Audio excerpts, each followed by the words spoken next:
오늘 시편은 그 저자나 또 주제가 뚜렷이 표제에 나와 있습니다. 저자는 다윗이 분명하고, 그리고 이 시는 기도로 이렇게 기록된 것입니다. 기도 그 자체라고도 볼 수 있고, 기도의 시다, 기도의 시편이다라고 이렇게 볼 수 있을 것입니다. 무슨 일로 언제 다윗이 이 일을 기록했는가에 대한 이론은 있지만은 그것은 그리 중요하게 여겨지지 않습니다. 왜냐하면 환난을 당할 때 그것을 기록했다고 해도 무방하고, 또 후에 그 일을 기억하면서 기록했다고 해도 무방하기 때문에 그런 데 대한 그런 논의는 큰 이익이 없다고 여겨집니다. 다윗의 기도라고 분명한 이러한 표제가 붙어 있어서라기보다는 오늘 시편은 그 내용상 우리가 지금까지 쭉 살펴봤던 그런 전형적인 시편의 구조를 역시 취하고 있습니다. 우리가 무슨 시편을 학문적으로 접근한 것이 아니라 매주 말씀을 보면서 항상 시편에는 저자의 상황이 기록되어 있고, 주로 빈궁하고 또 급박하고 위험에 처해 있고 수렁에 빠져 있고 이런 고난, 왜냐하면 바로 세상은 대적하는 그런 무리가 힘을 가지고 있기 때문에 항상 그것에 대하여 핍박당하고 또 고난당하는 그런 모습으로 그려져 있고요. 그리고 여호와의 어떠하심을 꼭 노래한다는 거죠. 그래서 그가 어떤 성품을 가지셨고, 그리고 그가 우리에게 무엇을 행하셨고, 그러니까 여호와는 나에게 누구신가, 그리고 무엇을 행하셨는가, 그것을 꼭 노래한다는 거죠. 우리가 하나님 앞에 찬미의 그러한 시를 쓸 때 어찌 여호와께서 나에게 행하신 것을 우리가 잠시라도 빼버릴 수 있겠습니까? 시편에도 항상 그런 부분이 나온다. 그리고 시편에 계속 나오는 것은 간구가 있다, 그 기도가 있다는 거죠. 사실상 어떻게 보면 시편 전편이 다 기도라고 해도 무방합니다. 하나님께 영광을 올리는 것도 기도의 마음이라 볼 수가 있고, 또 그래서 이 기도라는 것을 우리가 어떤 작게 볼 것이 아니라 하나님과의 어떤 교통, 또 서로 내려받고 또 내심사로 올려드리는 어떤 그런 교통으로 봤을 때 시편은 바로 그러한 교통의 기록이라고 볼 수 있죠. 그리고 꼭 시편에는 전형적으로 특별히 우리가 이것에 주목하게 되었는데요, 이미 이루어진 줄 알고 감사하는 그러한 부분이 꼭 있었다는 것이죠. 오늘 시편을 통하여서 우리는 이러한 모습들을 전형적으로 볼 수가 있습니다. 오늘 시편은 똑부러지게 무슨 부분으로 이렇게 나누기가 어디면 아깝습니다. 계속 어떤 셀라나 이런 것들이 안에 들어있지 않고 또 계속 섞여 있어요. 계속 하나님은 나에게 어떠한 분이고 또 나는 어떻고, 그래서 오늘 말씀은 조금 이러한 모습으로 우리가 말씀을 한번 잠시 상고해 보고자 하는 것입니다. 먼저 시인은 자신의 형편에 대해서 그렇게 말하고 있습니다. 우리가 누군가에게 내 형편을 말한다는 것은 상당히 친밀함을 의미하고 또 의뢰하는 것이고, 그 자체가 이미 치유라고 볼 수가 있죠. 그래서 제가 언젠가 누군가에게 그렇게 한번 건면을 해본 적이 있어요. 그러니까 본인은 사람들을 보면 대인관계에 항상 어려움을 겪고 있고 너무나 착해 보이는 분이 그렇게 계속 이야기를 하고, 그래서 제가 하나님 앞에 대화를 해봐라, 하나님과 대화를 해봐라, 하나님 앞에 그냥 내 자신을 내어놓고, 시편도 시편 기자도 지금 먼저 나는 어떠한 모습인가, 상태인가. 사실 어떻게 보면 우리는 나는 어떻다는 것을 넋두리로 처리해버리고 하나님 앞에는 그 다음 것만 가지고 가려고 하는 그런 경향이 있는데, 사실 아까도 말씀드렸지만 시편에는 보면 이 내 모습을 구구절절히 하나님 앞에 내놓는, 상당히 어떻게 보면 우리가 세상에서 그렇게 하면 마치 그냥 어린아이 같다 그럴까요? 시시콜콜하게 그렇게 다 고해서 이야기하냐 상황을 그냥 크게 몇 마디 하면 되지. 그러나 시편 기자는 그렇지 않아요. 내가 어떻다 아주 아이들이 보면 꼭 집에 들어오면 종일 있었던 일을 이야기하잖아요. 엄마한테 뭐 했다. 그게 여러 의미가 있잖아요. 오늘도 보면 그렇습니다. 1절에 보면 나는 가난하고 궁핍하다 이렇게 이야기하고 있습니다. 아마 가난을 겪어본 사람은 가난이란 단어만 들어도 눈물이 돌 것이고, 또 어떤 사람은 궁핍이란 말, 나는 가난하고 궁핍하다, 궁핍이란 말만 들어도 벌써 어떤 그 쓰라림이나 비참함이 와닿을 것입니다. 가난하고 궁핍하다. 아무리 부자도 거지가 안 될 것 같아도 또 거지 될 수가 있어요. 금방 사람은 부유해질 수도 있지만 금방 거린이 될 수고 홈리스가 될 수도 있어요. 길에 홈리스들이 한 10년, 20년 걸려서 됐다 생각하지 마세요. 멀쩡한 사람도 불과 2주 만에 길에 나갈 수 있어요. 항상 이 가난과 궁핍에 대해서는 우리가 일종의 철학을 가지고 있어야 되는데, 뭐 빈곤의 철학이란 그런 유명한 사회 그러한 수도 있지만은 이 가난하고 궁핍하다 이것은 상황이나 형편, 어떤 육체적인 그러한 모습들, 가정의 문제 뭐 이런 것을 다 이야기한다고 볼 수가 있겠어요. 특별히 오늘 여기서는 심령이 가난하다기보다는 어떤 형편이나 이런 것들이 총체적으로 가난하다. 칼빈은 기도하는 자는 항상 거지와 같아라 이런 표현을 쓴 적이 있어요. 기독교 강요에서 거지와 같이 기도해라. 그러니까 우리가 거지다 그러면 마치 너무 생경한 번역 같아지만은 그것을 다르게 표현하면 오늘 여기에요. 가난하고 궁핍하다. 좀 아름답게 표현한 거지. 이게 거지래야 같다는 거야. 그래서 바로 가난하고 궁핍하고. 그런데 2절에 보면 나는 그 가운데 경건하다 이렇게 말하고 있습니다. 내 형편 상황, 어떤 육체적 연약함, 어떤 가사의 문제, 또 대외적인 어떤 직업의 문제, 이런 문제들이 많이 있고 그 가운데서 나는 가난하고 궁핍함을 느끼나, 그러나 주여 2절에 나는 경건합니다. 하시드란 말을 여기에 쓰고 있습니다. 많이 나오는 단어입니다. 거룩하다는 뜻도 되고 경건하다. 특별히 여기에 하시드란 개념은 하나님께 맡기고 하나님 편에 불평하지 않고 감사하며 사는 사람, 이것이 바로 경건이라는 뜻입니다. 여러분, 산의 물이 무슨 재주로 바다까지 가겠습니까? 산의 물이 무슨 재주로 바다까지 가겠어요? 우리가 수원지란 말이 있죠. 높은 산에 가면 이 산이 저리 가면 만경강이 되고 저리 가면 동진강이 되고 저리 가면 섬진강이 되고 그러한 수원지가 있잖아요. 수원지를 보면 항상 물이 옹달샘 같아요. 근데 그게 물줄기의 시작이에요. 그걸로 계속 물을 모아서 가는 거예요. 경건은 바로 그런 뜻입니다. 하나님께 맡겨야 우리가 산에서 바다까지 가지, 절대 산의 산곡의 그 계곡의 물이 스스로의 뜻으로 바다까지 못 갑니다.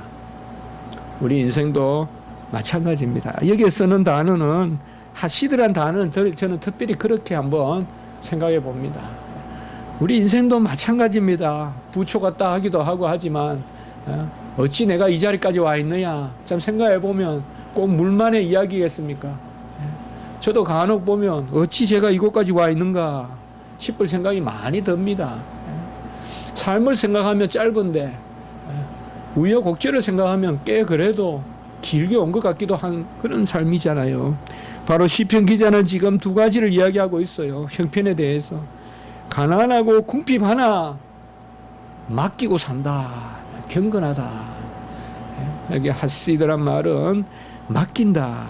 우리 나나주에 보면 주께서 은혜를 주신 자니 이렇게 되어 있죠. 이게 다 같은 말이에요. 아까 제가 말씀드린 같이 바로 경건하다, 그냥 주께 맡기고 산다. 한마디로 그냥 하나님이 그냥 가라는 대로 흘러가는 거예요. 구름에 달 가듯이 그냥 가는 거예요. 그게 바로 하시더란 거예요. 그래서 이러한 형편 가운데 있습니다. 특별히 7절에 보면 한란날이다 이 말이 아주 강하게 나타나죠. 한란날에 주께 부르짖는다. 그리고 13절에 보면 또 신약에서도 많이 인용되는 구절이죠. 아주 중요한 구절이에요. 내 영혼을 깊은 소홀에서 건지셨습니다. 여기 소홀이란 말은 지옥이다 이렇게 번역하는 경우도 있지만 그렇게 번역하지 말고 이것은 아주 험한 그러한 수렁, 동굴 그런 걸 뜻하는 것으로 암혈, 바다의 깊은 어떤 그런 그 바위의 깊은 동굴, 어떤 그러면 깊은 바닥 그런 것을 이야기한다고 볼 수가 있습니다. 그래서 시편 기자는 군데군데 자기의 처한 그런 형편을 먼저 말하고 있습니다. 정리해 보면 가난하고 궁핍하고 환난의 날에 있고 깊은 소홀에 빠져 있어도 나는 주님 앞에 경건하다. 나는 주님 앞에 경건합니다. 이렇게 내어놓아요. 제가 저번에 한번 그렇게 말한 적이 있죠. 시편이기 때문에 가능한 일종의 아들이 아버지 앞에 내세우는 어떤 그런 내세움. 이게 절대 교만이라 볼 수 없어요. 뭐 인간이 하나님 앞에 경건하다 할 수 있냐. 그렇게 읽으면 이것은 맛이 없어요. 로마서에 바울 같으면 나는 경건하오니 이렇게 말 안 해요. 시편이니까 말하는 거예요.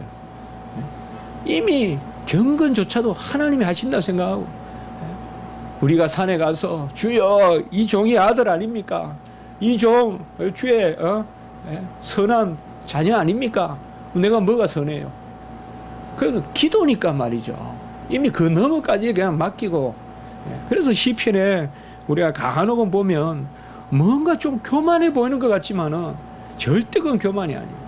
시편이니까 쏘고 털어놓으면서 이야기하는 거예요. 그게 바로 오늘 여기에 경건하다. 이러한 가운데 시인은 바로 모든 것을 하나님께 맡기고 있습니다. 그 기도하고 있습니다. 오늘은 제가 이제 나머지 시간 동안 오늘 시편을 통하여서 우리가 기도의 몇 가지 요소들을 한번 체크해 볼 수 있겠다. 그래서 편하게 오늘 말씀을 한번 우리가 쭉 한번 쫓아가 보면 좋겠다. 우리 칼빈의 기독교 강요에도 보면 기도의 뭐 4가지 요소라거나 목적이라거나 그런 거 있지 않습니까? 그런 거 1, 2, 3, 4 우리가 이렇게 신학적으로 정리할 수도 있겠지만 오늘 말씀을 통하여서 기도가 뭔지 우리가 한번 생각해 볼 수 있을 것 같아요. 첫째로 3절에 보면 내가 종일 주께 부르짖나이다. 내가 종일 주께 부르짖나이다. 바로 기도의 요소는 매사에 종일이란 말은 매사에 부르짖는다 이 말입니다. 첫 번째는 매사에 부르짖으라. 쉬지 말고 기도하라 그랬잖아요.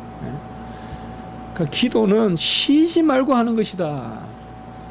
뭐라 그럴까요? 어떤 기도는 사건이라기보다 기도는 어떠한 하나님과의 상태. 그러니까 기도는 무슨 일을 만든다기보다도 하나님과의 흐름. 그래서 기도는 쉬지 말고 기도하라는 말은 달리 말하면 기도의 사람이 되라는 거예요. 기도의 시간을 내란 말이 아니라 기도의 사람이 되라. 그리고 종일이라고 했으니까 이것은 쉬지 말고 항상 기도한다. 오늘 7절에도 보면 한낮날에 주께 부르짖는다. 한낮날에 주께 부르짖는다라고 이렇게 말하고 있습니다. 5절 7절에 보면 부르짖는다. 오늘 부르짖는다 말이 3번 나오거든요.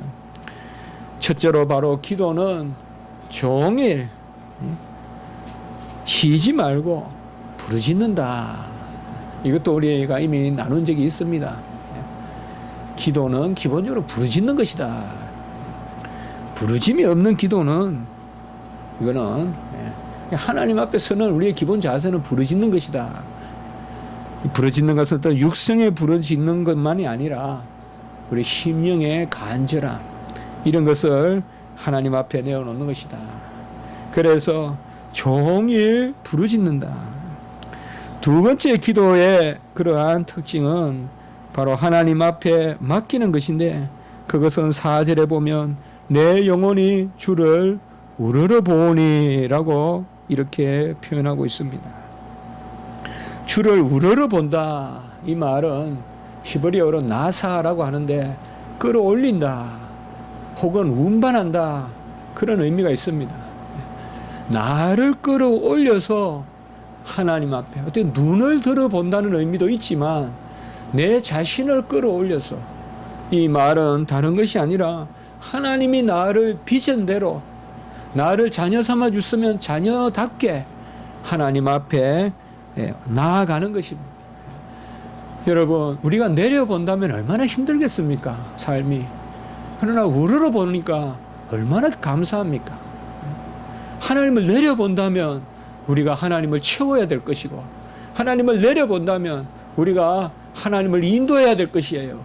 먼저 나서고 하나님을 따라오라 해야 돼요. 그러나 우러러 보면 뭐예요? 하나님이 하라는 대로 나는 복종하겠습니다. 하나님 우러러 본다는 말, 아이가 어른을 우러러 보듯이, 이것은 바로 내 것을 하나님 편으로 끌어서 가져가는, 우리가 내 자신을 끌어올려라는 그런 말이 있잖아요. 내 자신을 끌어올려, 이것이 바로 기도의 두 번째 요소다. 주를 앙망하고 경외하고 주의 뜻에 모든 것을 맡겨서 나를 끌어올리는. 세 번째는, 기도에는 바로 간구가 있어야 됩니다. 오늘 6절에 보면 내가 간구하는 소리를 들으소서. 6절에 나의 기도에 귀를 기울이시고 내가 간구하는 소리를 들으소서. 바로 나의 기도와 내가 간구하는 소리, 이것이 사실 동격입니다. 시편이나 잠언은 이렇게 많이 표현하잖아요. 같다는 말이에요. 그러니까 기도는 다른 것이 아니라 간구하는 소리다.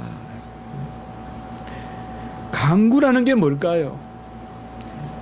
믿음의 눈으로 바라보는 것이에요. 그것을 하나님 앞에 구하는 거예요. 그래서 간구라는 말은 어떤 육체적 절박감을 이야기한다기보다도 영적 절박감을 이야기해요. 영적인 절박감. 칼빈이 기도를 이렇게 표현했죠. 믿음의 눈으로 본 것을, 믿음의 눈으로 본 보화를 바로 기도로 캐낸다. 믿음의 눈으로 본 보화를 기도로 캐낸다. 이게 바로 간구입니다. 바로 하나님 앞에 나의 기도, 나의 간구하는 소리라는 것은 바로 내 믿음으로 하나님의 말씀에 따라 마땅히 내가 행할 바, 그런 것을 구한다는 것입니다. 하나님 뜻대로 구한다는 것입니다. 하나님 원대로 하시기를 구한다는 것입니다. 이게 간구입니다. 간구의 클라이막스는 하나님의 뜻대로 하기를 원하는 것입니다. 왜요? 우리가 정말 절박하고 정말 간절하다는 건 뭐예요? 필히 내 뜻이 없어져요. 내 뜻이 없어져요. 내 뜻이 있는 이상은 아직까지 절박한 게 아니에요. 내 뜻이 있는 이상은 아직까지 절박한 게 아니에요. 내 뜻이 없어져요. 하나님 뜻만 구하게 돼요.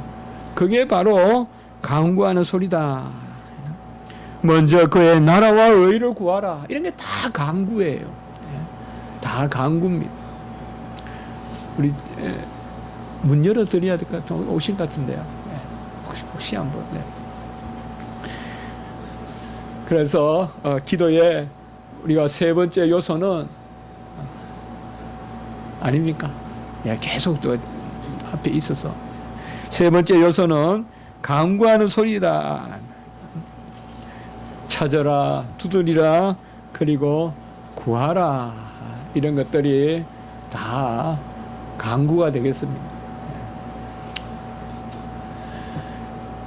참 억지로 구할 수 없잖아요, 여러분들. 억지로 구할 수 없잖아요.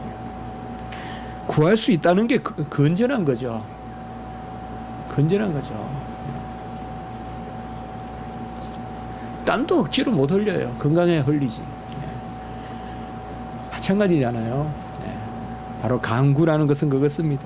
오늘 시편 기자는 무엇을 간구했을까요? 한 7가지로 한번 쭉 말씀대로 시편 기자는 무엇을 간구했는지 한번 우리가 말씀대로 한번 따라가 봅시다. 첫째로 2절에 보면 내 영혼을 보존하소서, 내 영혼을 보존하소서 이렇게 기도하고 있습니다. 육체는 죽여도 영혼은 죽이지 못한다 그랬죠. 세상이 내 육체는 죽여도 내 육체를 보존하소서라고 기도하지 않고 내 영혼을 보존하소서, 이 간구예요. 그리고 두 번째 보면 역시 2절에 주를 의지하는 종을 구원하소서 이렇게 기도하고 있죠. 주를 의지하는 종을 구원하소서. 구원이란 말은 물에서 건져내서 제자리에 두게는 거예요. 특별히 내 영혼을 보존하소서, 주를 의지하는 종을 구원하소서. 2절에 이것은 바로 생명을 구하는 거예요. 생명에 대한 간구예요. 살고 죽고 문제예요. 그리고 3절에 보면 내게 은혜를 베푸소서. 옛날 성경에는 긍휼로 되어 있어요. 긍휼로 해도 맞습니다. 그래서 내게 은혜를 베푸소서라는 이 말은 내게 긍휼을 베푸소서, 곧 당신의 기뻐하시는 뜻을 이루소서. 4절에 보면 내 영혼을 기쁘게 하소서. 주를 우러러 보니 받아달라 하시면서 내 영혼을 기쁘게 하소서. 내 육체를 기쁘게 하소서가 아니라 내 영혼을 기쁘게 하소서. 우리가 이런 기도를 드리고 있습니까? 우리가 이런 기도를 또 드린 적 얼마나 됐습니까?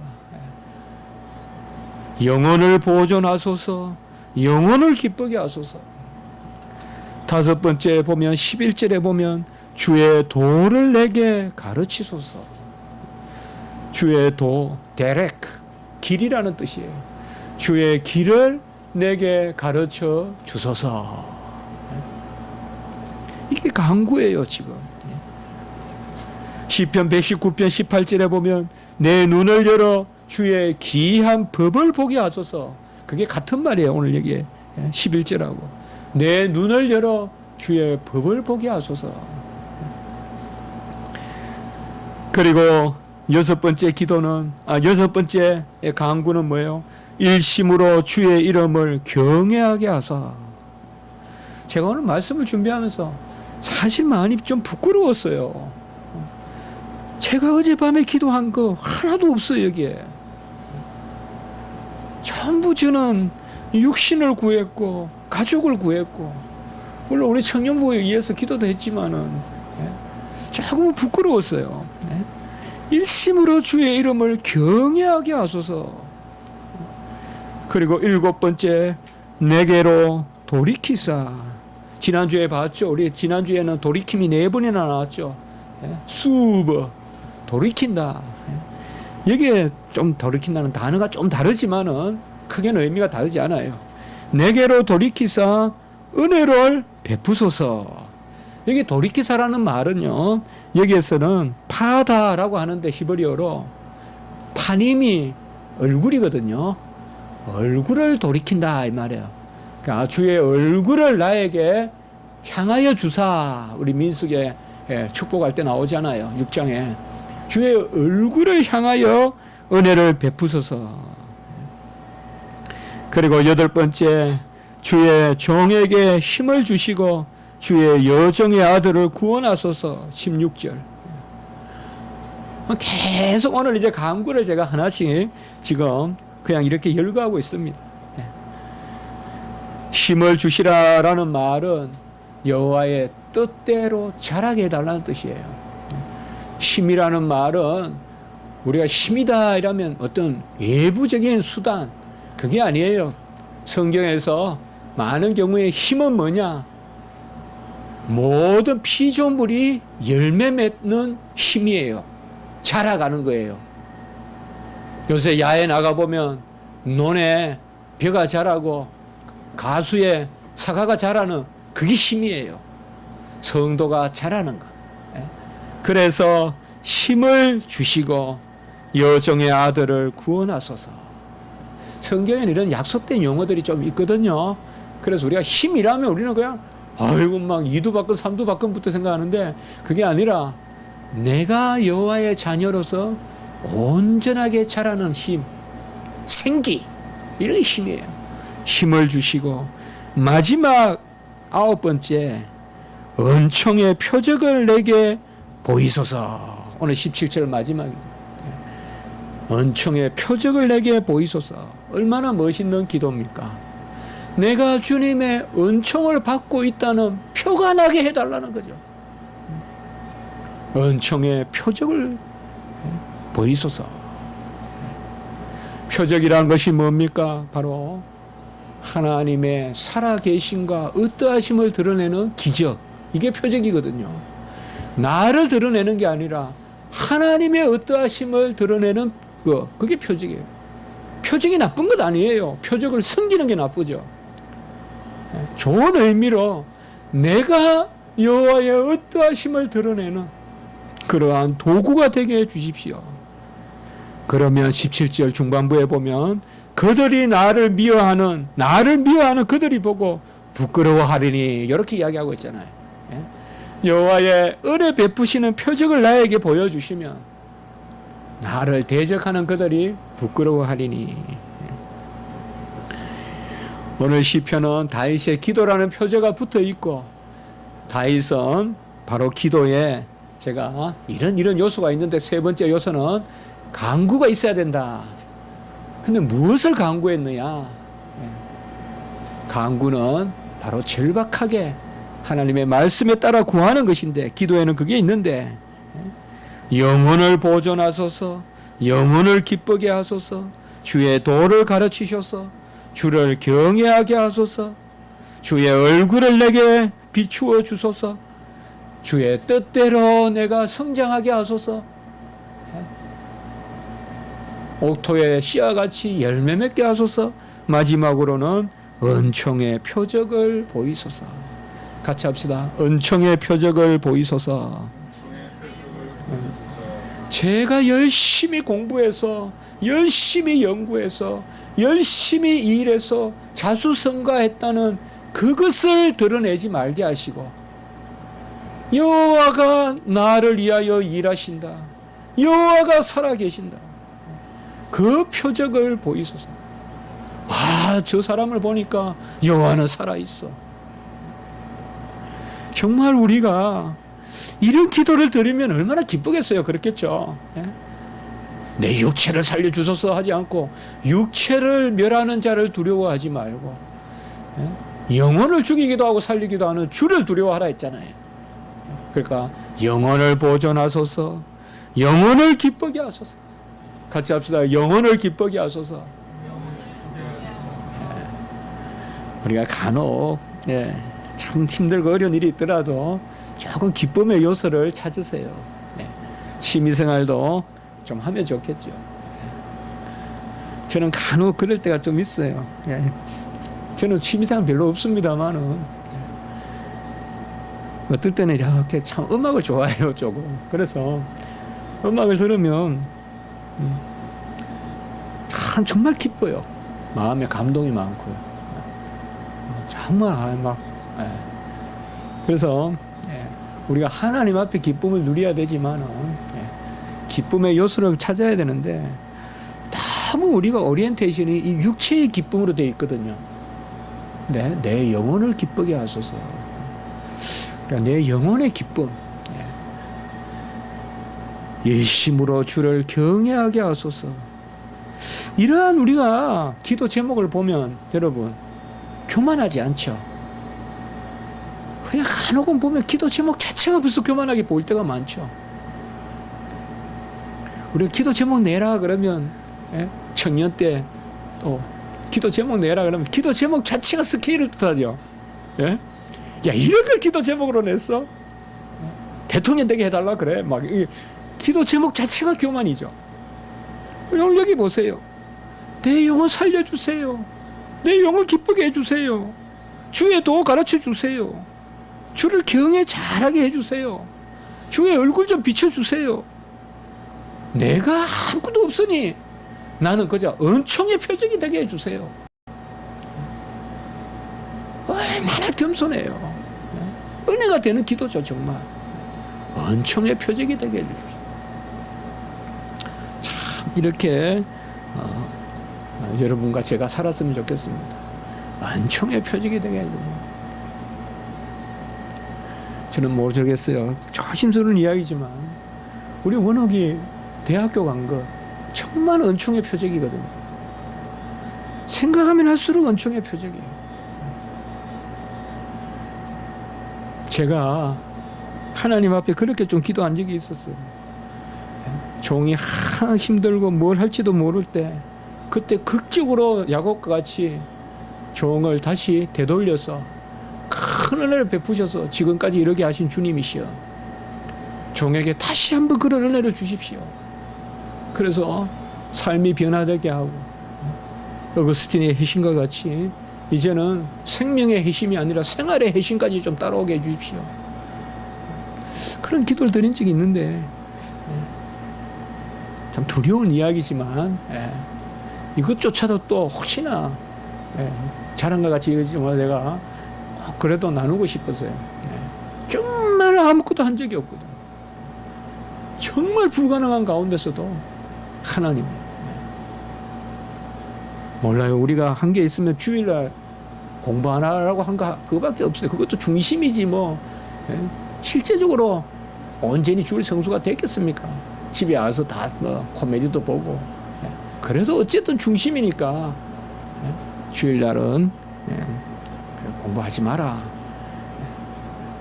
그렇게 우리가 은총의 표적이 그게 오늘 기도입니다. 이제 마지막에 기도의 네 번째 요소. 첫 번째는 뭐라고 했죠? 종일 부르짖는다. 오늘 말씀 그대로 종일 부르짖는다. 이 말은 항상 기도하라. 그리고 부르짖어라. 부르짖어라. 몇 번 우리가 나왔어요. 시편에서 가장 기도에 대한 단어가 부르짖는다는 단어예요. 기도의 본질은 부르짖는 것이다. 두 번째는 기도는 주를 우러러보는 것이다. 얼마나 우러러보니 좋아요. 우러러본다는 것은 나를 끌어올려서 하나님이 나에게 베푸신 대로 나를 끌어다가 갖다 드리는 거다. 이 말. 운반하는 거다. 나사 들어 올려서 옮겨다. 나를 하나님 편에 옮기는 것이다. 세 번째는 기도는 간구가 있어야 된다. 간구하는 소리가 있어야 되는데, 간구라는 말은 뭐냐? 뜻대로 구하는 것을 의미한다. 내 뜻대로 마시고 하나님의 뜻대로 구하는 게 간구다. 그래서 오늘 간구, 우리가 쭉 그냥 말씀에 따라 9가지 다윗의 간구를 보니, 영혼을 보존하소서, 종을 긍휼을 베푸소서, 은혜를 베푸소서, 영혼을 기쁘게 하소서. 쭉 우리가 말씀을 보니 정말 이런 것이 우리의 간구에 중요한 것들이구나. 같이 합시다. 영혼을 보존하소서, 영혼을 기쁘게 하소서, 은총의 표적이 되게 하소서, 주의 도를 가르치소서, 주의 이름을 경외하게 하소서. 얼마나 이런 기도를 드린다면 어디 절망이 생기겠어요. 이제 마지막에 기도의 중요한 요소, 오늘 말씀에서 우리가 볼 수 있는 것은 바로 칼빈의 기독교 강요에서도 저는 개인적으로 가장 이 부분을 중요하게 여기는데, 기도에서 바로 기도는 여호와의 어떠하심에 대한 묵상과 고백 가운데서 기도를 드려야 된다는 것이에요. 기도는 분명히 인격적인 상대적인 거예요. 절대자에게 드리는, 절대자가 상대다 이 말이에요. 상대. 기도는 내 혼자 읊조리는 게 아니라 누구에게 드리는 거예요. 그게 바로 절대자이신 하나님이에요.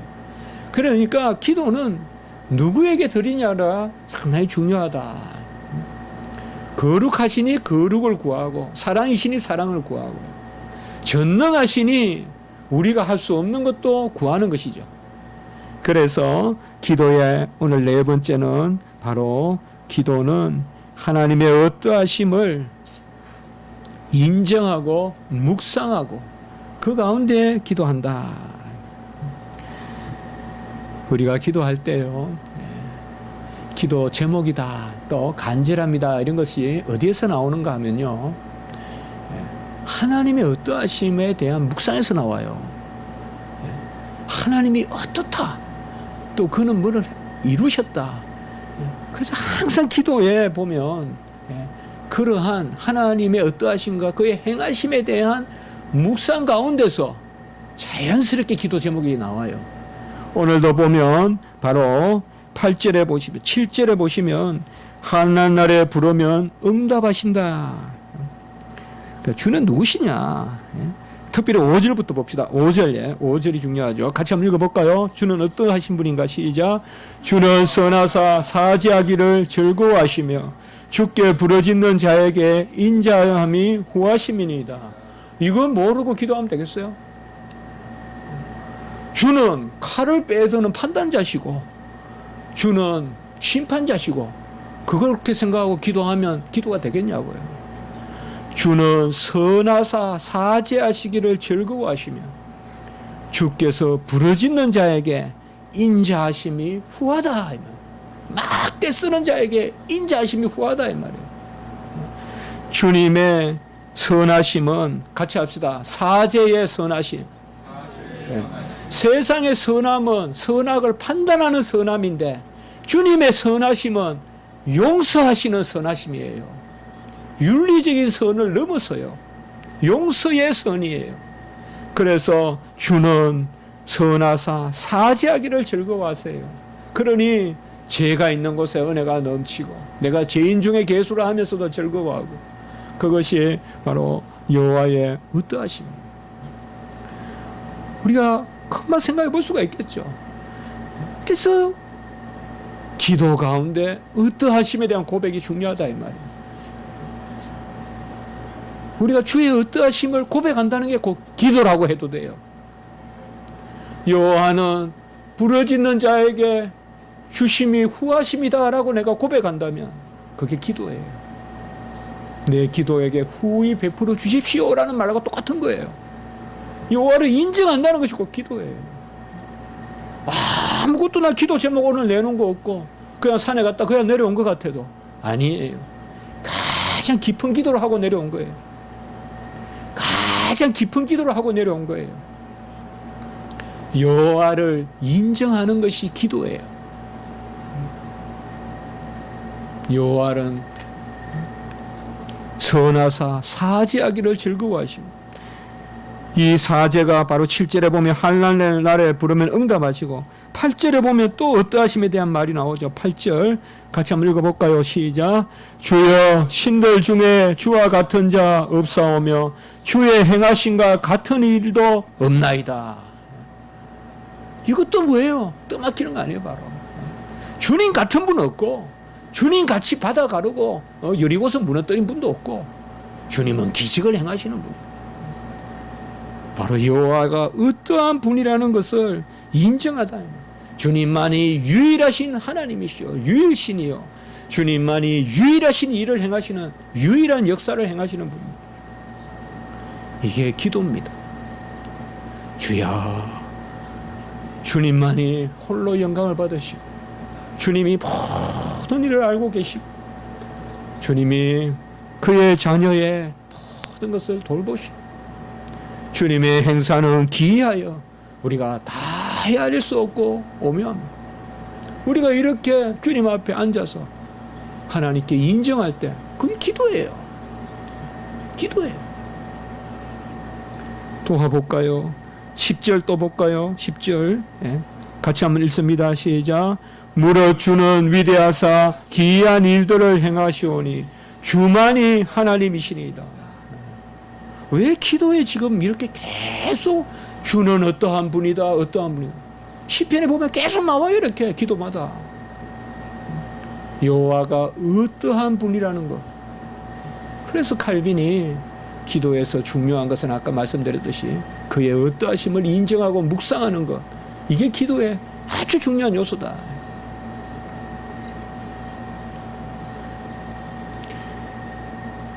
15절을 봅시다. 15절 아주 많이 인용되는 구절이죠. 같이 한번 읽습니다. 시작. 그러나 주여, 주는 긍휼히 여기시며 은혜를 베푸시며 노하기를 더디하시며 인자와 진실이 풍성하신 하나님이시오니. 기도가 보입니까? 이게 기도예요. 기도 있죠, 여러분들? 긍휼 베풀어 달란 말이죠. 진노를 거두시란 말이죠. 은혜 베풀어 달란 말이죠. 인자와 진실을 나에게 행해 달라는, 풍성함을 달라는 거죠. 그냥 인정하는 것이 기도예요. 주는 긍휼히 여기시며 은혜를 베푸시며. 출애굽기 34장 6절하고 거의 비슷한 말이에요. 이거 지난주에 설교에, 꼭 설교 보면 이렇게 연결이 되는 말씀이 많은데요. 출애굽기 34장 6절에 보면 여호와로라 여호와로라 자비롭고 은혜롭고 노하기를 더디하고 인자와 진실이 많은 하나님이라 라고 이렇게 말하고 있습니다. 인자와 진실이 많다. 역시 지난주 설교도 있었죠. 바로 인자와 진리가 함께하고 의와 긍휼이 입맞추는. 이제 마지막에 또 한 구절 17절에 보면 마지막에 인정하는 부분이 나오죠. 17절의 마지막 부분. 여호와여 주는 나를 돕고, 거기 한번 읽어봅시다. 시작. 여호와여 주는 나를 돕고 위로하시는 이시니이다. 말씀을 이렇게 보다 보니까 시간이 많이 갔는데요. 이제 말씀을 맺겠습니다. 오늘 우리가 이 시편을 통하여서 기도의 중요한 요소들을 살펴봤습니다. 바로 기도는 간절히 부르짖는 것이요, 우러러보는 것이요, 간구하는 것이요, 그리고 기도는 그의 어떠하심을 내어놓는 것이다. 우리가 한번 그렇게 기도해 봅시다. 주님은 누구십니다. 거기에서 간구를 찾으세요. 주는 나의 주시입니다 라는 것도 기도입니다. 주는 나의 길을 인도하시는 여호와 하나님이십니다 라는 것도 큰 기도입니다. 심오한 기도입니다. 우리가 너무 구체적으로 조목조목 들어서만 하는 것이 기도가 아니라 여호와의 어떠함을 인정하는 그런 기도의 은혜가 저와 여러분께 있기를 바랍니다.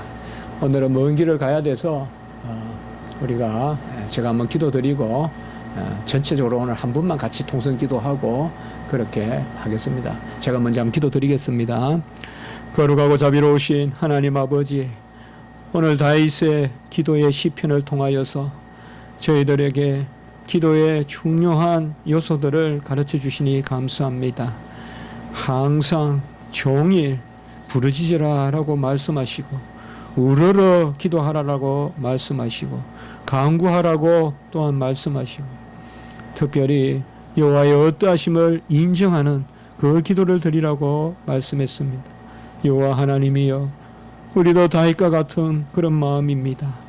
온종일 신음이 있고 또 서울과 같은 깊은 수렁에 있더라도 여호와 하나님이여, 우리를 기도를 들어주시고 우리의 영혼을 보존하시고 우리의 영혼에 기쁨을 주시고 우리가 주의 길을 알게 하시고 우리가 주의 은총의 표적이 될 수 있도록 여호와 하나님이여 인도하여 주시옵소서.